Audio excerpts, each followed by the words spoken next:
Core integration is designed to make your yoga practice go better and easier with quicker learning, greater benefits, lasting results, and less possible injuries from stretching and straining. Placing the leg forward and using the back path with the arms elevating, the shoulders coming back and down. Notice how you breathe into the movement. You'll probably be inhaling slowly and gently. And now coming into the cobra posture.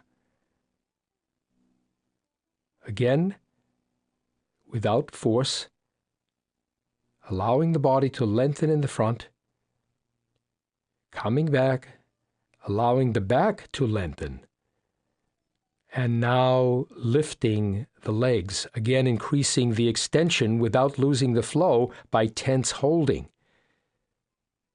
No sharp, sudden, or forced turns. Look at this spiralic action that you can observe.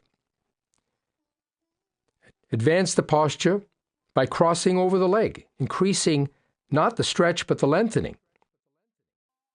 In the standing warrior pose, we call it the grand spiralic. Look closely through the hips and ribs. The thrusting leg is now in the rear. So it is turning.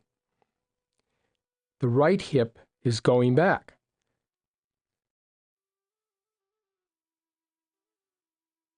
In this case, the turn is to the right by crossing the leg over.